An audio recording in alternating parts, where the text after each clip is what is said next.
You're listening to the ESO Network, your station for all things geek.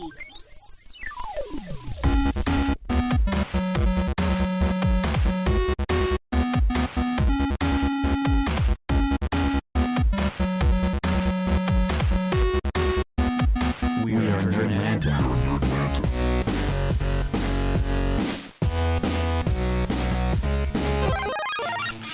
You are now listening to the NerdLanta podcast. Episodes are available on all podcast apps and on the ESO Network.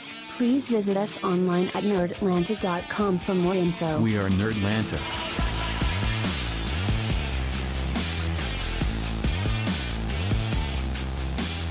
Well, hello, NerdLanta fans. We are back at it again. We're back at it with another great interview. My name is Matthew English. With me is my co-host, Julie Marateck. Hello, Julie. Hello, Matthew. With us, as always, we also have producer Chris. Producer Chris is here. His microphone is off, but he is here listening in, making sure Julie and I are on our best behavior with our guest tonight, Josh Rosenfield. Hello, Josh. Hi, how are you guys doing? We're great. Josh is the general manager of the landmark Midtown Arts Cinema. It's a theater right in the heart of Midtown. My favorite theater. Absolutely. That's where I go to see. Forget any other theater in town. That's the best, because you got Trader Joe's right there. There's a Starbucks right there. Like, you've got everything you could possibly need. I don't know why I would go anywhere else in the city. It's an icon. It is an icon of a movie theater. I go there. I've been there hundreds of times. I love, because I'm currently living in Decatur, but for 15 years I lived in Midtown, so lived super close to where Midtown Art is, and it's such a delightful theater. It shows really indie films, and it's just, and like you said, it's like nestled in the perfect little shopping center. Well, thank you. I appreciate it. It's been You're like, I built it. I made it. I did it all. It is my baby, and if you say anything bad about it, I will kill you. No, Josh, you seem like a nice guy. We don't think you're going to murder anyone. So what can you tell us about what's going on at the theater these days? How is COVID treating you? Well, we reopened on August 28th, which, after being shut down for 6 months. The last day I was at work was actually March 10th, and I went on vacation, and when I came back, it was to close down the theater, which was kind of the scariest thing I've ever had to do. But kept in touch with the company and everything throughout the shutdown, and hunkered down with my daughter for the whole time, which was pretty great. I will say that's been the best part about this whole thing, was that 6 months was amazing time to have with my daughter. But then we came back on the 28th of August, and it's slow. It's super slow, but it's refreshing to be back and to see people coming in to see movies and to be showing movies and talking about movies every day again. So it's a lot of fun. Movies are so important. Yeah, I mean, movies are so awesome, so important. What got you interested in, movies? What's your background, and how did you become part of Midtown? Okay, well, so I grew up in Columbus, Ohio, and my uncle was a Broadway producer. My dad was just always into movies in general, and I don't know, entertainment as a whole was just always a part of, life. Going to the movies as a kid. Star Wars came out when I was 3 years old. I actually have memories of seeing Star Wars in the theater. So I just, fell in love with the cinema as a whole very early. And fast forward, love of cinema, blah, blah, blah, all that.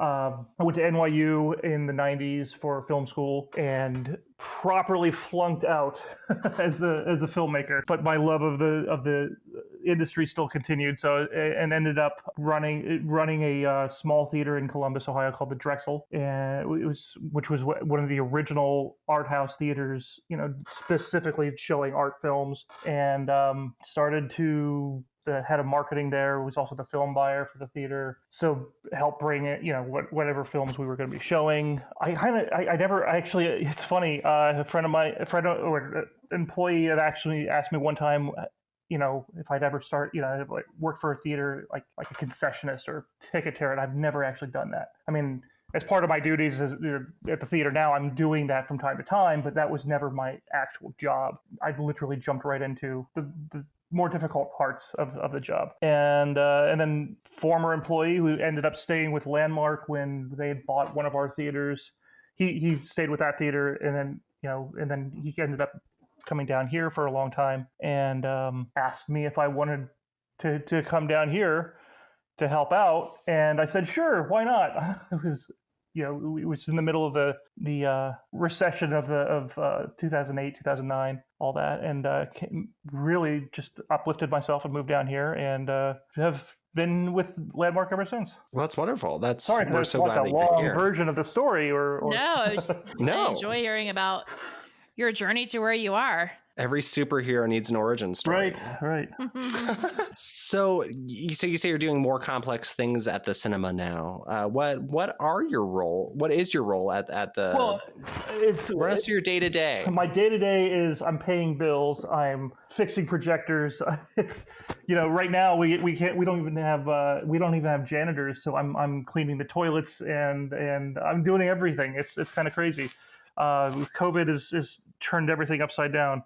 I've got 2 down projectors right now, and I'm literally fixing those. Like this morning, I was in at 7 o'clock this morning, taking out a light engine, putting in, sorry, this is, if I get technical on it or anything, swapped out a server, changing out some RAID drives, just literally moved one projector. It's crazy. And then normally I also run our classic films, but right now I'm putting that on hold until business picks it back up again. So I don't know, more complicated. I don't know if that's the right word for it. It's just there's a lot going on to keep the place running, and we're small. Yeah. We're a small team. Yeah, I mean, you're a one-man show. Literally, you have to run every aspect. It feels that way. Every aspect of a movie theater. I know that you have a lot of current films playing there right now. So you've got Tenet, which I have heard interesting things about. I actually think producer Chris saw that film, which looks super interesting. We've got The Nest. You're going to be doing an RBG movie, I believe, which is great and it's the one that came out last timely. Year, but we're bringing it back this week. So yeah, that's super cool. So I'm so happy. I mean, I love film. I have a background in film, so I'm so happy to see that movie theaters are starting to come back to life. I know that everyone needs to be socially distant and safe about it, but that definitely excites me.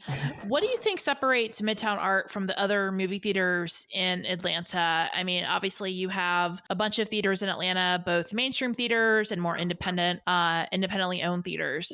Well, the thing I've always loved about Landmark, being now it's been 9 years or whatever it's been, we have a nice mix of the mainstream, we'll play all the Marvel movies. We play, we're going to be showing James Bond. We've shown all the Bond films. We show, the big stuff, but we also show, the things that nobody else is going to show around town. You mentioned The Nest, things like that, RBG, smaller documentaries, things that AMC, Regal, in general aren't going to be picking up and running with. The Terra and the Plaza both do a great job of a lot of those same sort of things as well. But we, the extra having 8 screens does make it a little easier for us to do a nice mix of everything. So yeah, absolutely. And they give me, I gotta admit, they give me a ton of freedom. Like again, the classic film series, right now on hiatus, but I do that completely on my own. I book the films. I select them. I have speakers that come in and do each introduction. That's all on me. I couldn't do something like that at AMC or Regal. They don't have a structure in place to allow something like that to happen. I love all of the above. I love I'm a huge Marvel fan. I will be coming to your theater to see the new James Bond movie. Thank you. COVID be damned. Well, actually, I should say, with COVID, precautions and everything, we are like roping off every other row. So nobody can sit in front of you. Nobody can sit behind you. We've got absolutely. We're limiting the amount of seats for each theater. So most of the screens hold 150 people, and we're limiting it to 50 to each screen. Which, by the way, if you come to see a movie, you're gonna have it pretty much to yourself.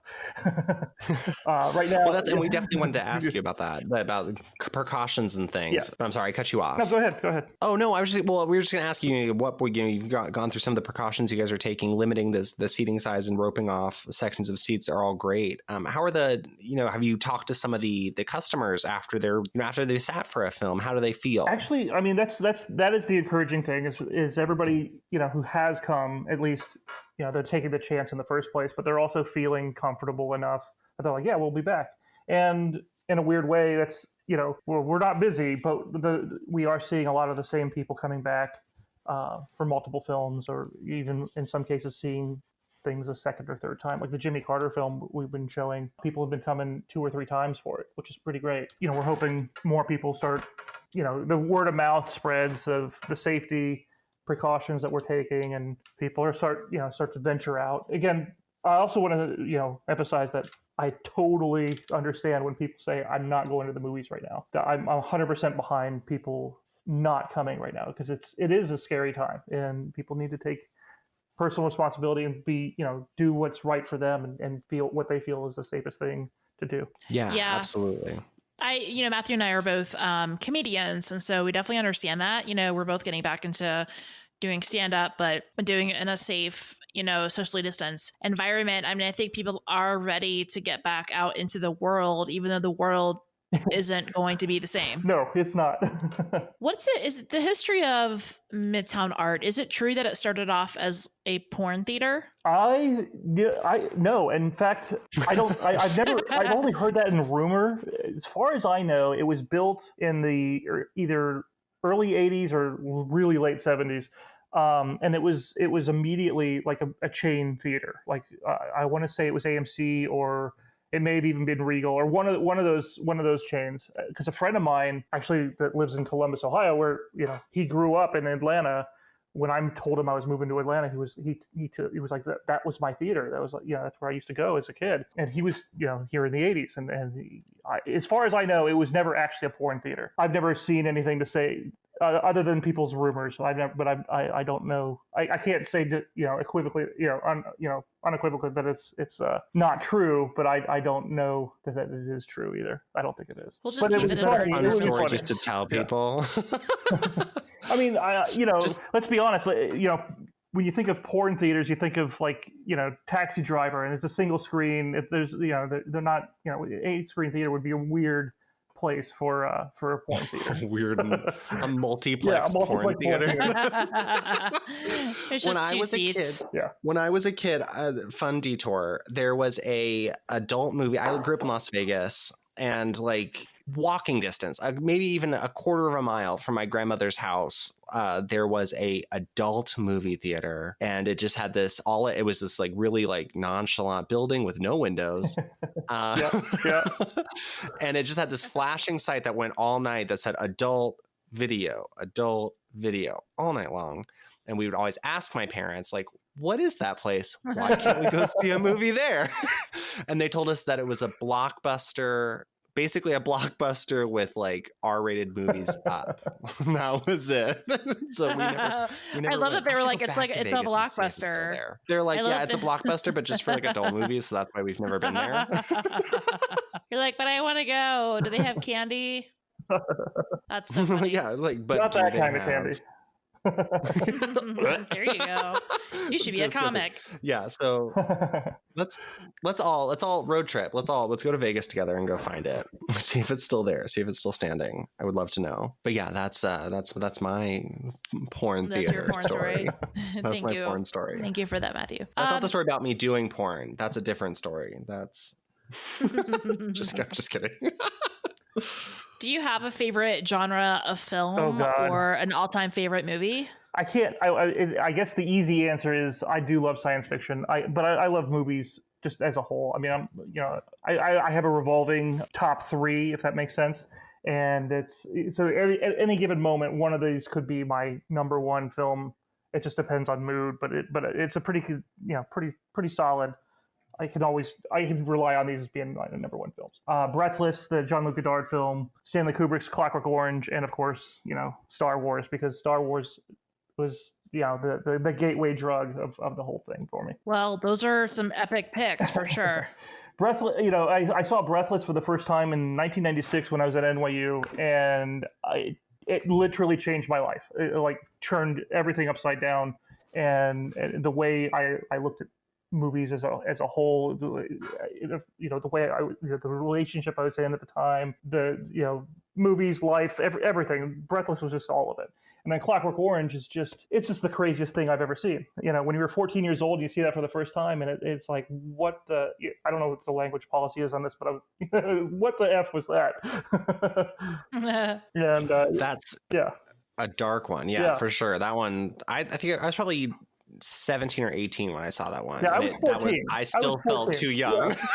14 is very young. I love Stanley Kubrick. When I was actually in college, we did I was a film major in college, and we had this class called the Auteur Director, and you were able to take it twice during your 4 years there. And it was a super cool class where you would do a deep dive into a director. So the first time I took it, the first half of the semester was the Coen brothers. The second half was Hitchcock. And then the second time I took it, it was Woody Allen and then Kubrick. And it was such a cool class because you got to like watch their movies back to back to back and like learn about the director and learn about all the different themes of their films. And I mean, even before that, you know, A Clockwork Orange or The Shining were some of my favorite movies of all time. And even now, like when I watch stuff on TV, you can always, like I started watching Ratchet on Netflix, the backstory of. I actually really want to see it. I haven't had a chance to sit down with it yet. I'm dying to watch that. Yeah, I started it last night, and it's just, I mean, it's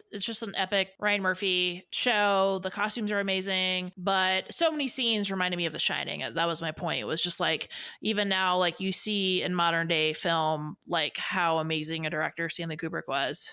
Oh yeah, no, actually, that actually it's funny.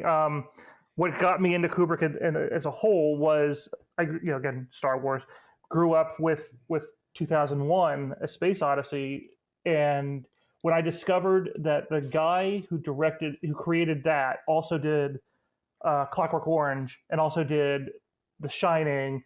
And then you discover the Full Metal Jacket and Lolita, and it's just like, whoa, the same guy did all that, and then I, as a really young kid, again probably 7 or 8 years old, and I saw the tail end of Barry Lyndon on television, and the duel scene between the father and son stuck with me for years and years and years, and I probably was 16 or 17 when I finally saw Barry Lyndon again. And I realized that was the movie that I saw as a kid, and I was like, that's Stanley Kubrick. I was like, what the hell? This guy is the greatest filmmaker of all time. Everything he's ever made was like a part, had a huge impact on me, even if I didn't know it was Stanley Kubrick. That's so cool. I love that, how movies can just stay with you. Yeah. What are some movies coming up that you're looking forward to? Anything on the horizon? Well, that's the real question, isn't it? Yeah, that's the thing. Will they come out? Will they come out? Yeah. So Akira, with the 1980s anime, we're actually we're showing that again as a full week of shows every day for at least the next week, starting tonight, which is pretty exciting. It's a 4K restoration. But we've got coming up, hopefully the James Bond film. Wonder Woman's pushed back to Christmas. All the Marvel movies are now next year. They're skipping 2020 completely, but they're going to have a full 2021 apparently. As far as the smaller stuff, it's literally, I find out every Monday what we're getting, and it's so there's to say which ones I'm hoping looking forward to. There's I'm of course hoping we're going to be showing the Wes Anderson film, The French Dispatch, which I'm really excited about. Yeah. Off the top of my head, that's the only thing that's popping in my head right now, other than the bigger tent poles. Oh, and Dune. Dune sounds like it's staying where it was, so we'll be showing that. And which Denis Villeneuve, everything he's done. When I saw Prisoners in the theater, actually no, I'm sorry, I didn't see Prisoners right away when it came out. When I saw Sicario, I was like, this guy is like he's the bee's knees. Anything he makes, I'm on board for. And Blade Runner 2049 is just stunning, visually, and I don't know, it didn't do that great, but it was I think it was just a gorgeous film to watch. So looking forward to Dune as well. That should be a lot of fun. And Dune looks good. And I'm a huge David Lynch fan, and Dune, similar to Kubrick, and discovering that the guy who made Dune made Blue Velvet is just like mind-boggling. and I remember watching Dune, as a kid, and that was an all-star cast, and this one is an all-star cast. Every all the roles are filled in with everybody's a big name. It's gonna be exciting. Yeah, that's so cool. Didn't David Lynch do Blue Velvet? He did. Yeah. He did. No, like I was saying with Kubrick discovering he did multiple films, all the same person, discovering again at 8 or 9 years old that David Lynch is one person doing these crazy movies. It was just blown my mind. It's so cool. Wait, so is David Lynch doing Dune, or am I missing out? No, he did Dune. He did the original. Oh, he did the original Dune. Yeah, the one that. Okay. And actually, so I got to interview him a couple of years ago. 10 years ago, around the time that Inland Empire was coming out, and just being a geek, I totally geeked out for a moment and just said that Dune was the first movie of his I ever saw.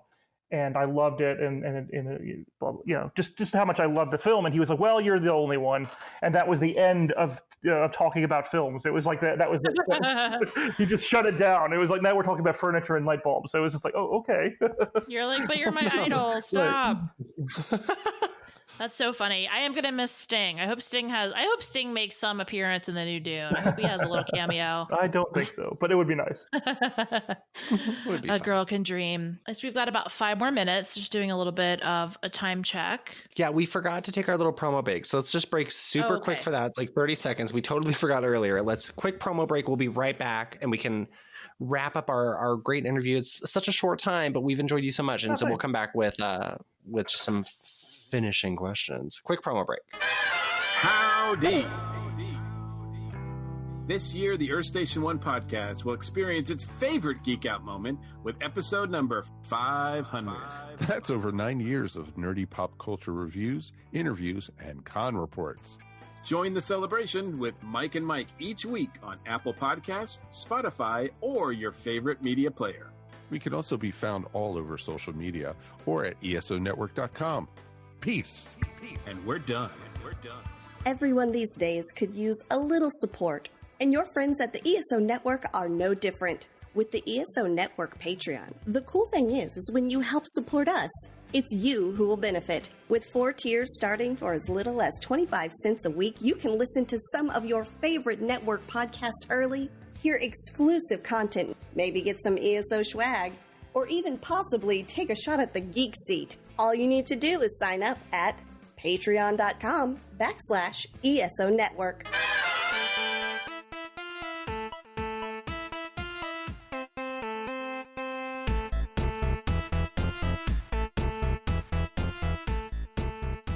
All right, we are back. Thank you for letting us quick break for promos. So what other films can people see at Landmark that they can't see anywhere else? You talked a little bit about Akira being back, but what else are you guys showing right now? Well, that's the hard part. A lot of the stuff we are showing, we're the only theater chain that will show the Netflix films. So like when Irishman came out, we were showing that.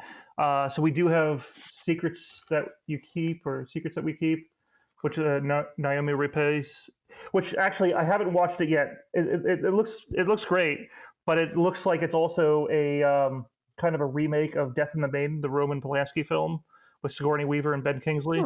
I don't know if it is, or I don't know if it actually is or not. I haven't seen the credits to see if they give it any kind of credit or not. But it's based on the trailer, it's Death and the Maiden, but it looks fantastic. We've got the Devil. Oh, I'm sorry, I totally can't remember. But it's with Tom Holland and not Matt Reeves. Robert Pattinson. Is that Devil All the Time? Yeah, Devil All the Time. But that's on Netflix as well. But we've been showing the Jimmy Carter film, Jimmy Carter Rock and Roll President, which made headlines a couple weeks ago because he admits in the film that his brother had smoked pot on the roof of the White House with Willie Nelson. It was always he'd always said it and done it. But he finally admitted, it happened. Who hasn't smoked pot on a rooftop with Willie Nelson? Am I right? Rooftop of the White House.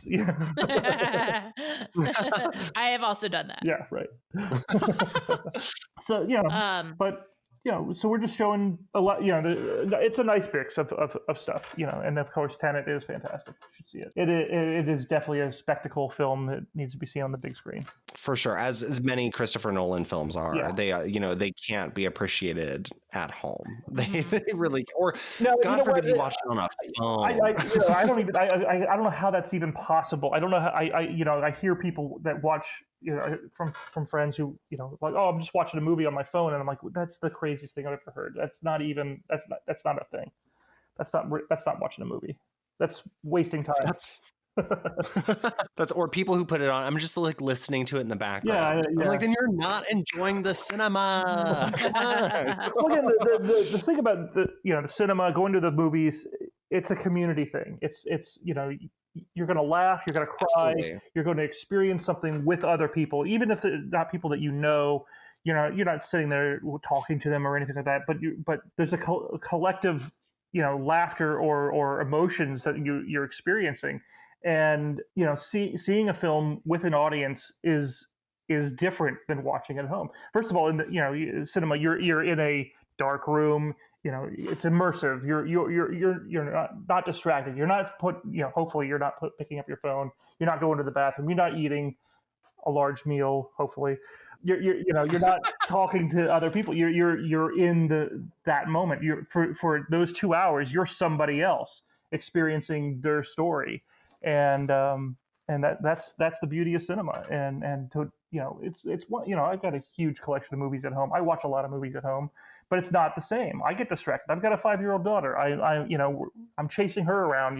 We're not watching a movie for real when we're at home. It's just not. It's there's just too much noise going on. That's why the cinema is a true escape, and it's a luxury. It's getting away from the world, your world, and a true distraction from everything around. Yeah. I mean, it's definitely my hope, that movie theaters will be alive and kicking because, of course, who doesn't love just, wearing their pajamas and watching a movie, but it's not the same as actually going to a movie theater and seeing it on the big screen. And again, sitting in that community and eating your popcorn and your candy. And, it's just, I don't know, there's something so special and timeless about it. So I do hope that movie theaters stick around, and we're so happy that we're able to have you on our show so that we can help promote movie theaters and the great work that they're doing for the arts, especially here in Atlanta. Thank you. I appreciate it. And thanks for having me on. This was a lot of fun. Cool deal. If people want to learn more about Midtown, I just want to say, if people want to learn more about Midtown Art or you, do you have social handles, or where can people follow? I'm on Facebook, Josh Rosenfield. I think my URL is Saucy Llama. It's an old college nickname. And then, of course, there's Midtown Art Cinema is on Facebook, Instagram, Twitter, all that stuff. I have to admit, I'm technically savvy in the sense that I'm 45 years old. I'm on there. I'm around. Awesome. Well, everybody follow Midtown Art Movie Theater. And I just want to mention too, for our listeners to subscribe to our podcast, we are available on all podcast apps and on the ESO Network. And the more you rate and review our show, the more that we will appear and rank high. So that's what we're hoping for. Follow NerdLanta on social media. We're on Facebook, Instagram, and Twitter. And don't forget that NerdLanta swag. You can get t-shirts at www.nerdlanta.com. Thanks so much for joining us tonight. It was so great chatting with you, and I look forward to saying hi to you the next time I go to Midtown Art Movie Theater. Yeah, please do. See you at the movies. See you at the movies. Thank you so much. Yeah.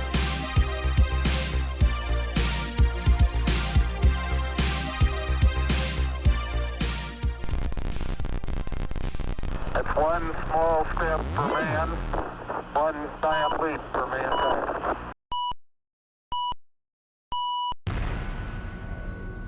This has been a broadcast of the ESO Network.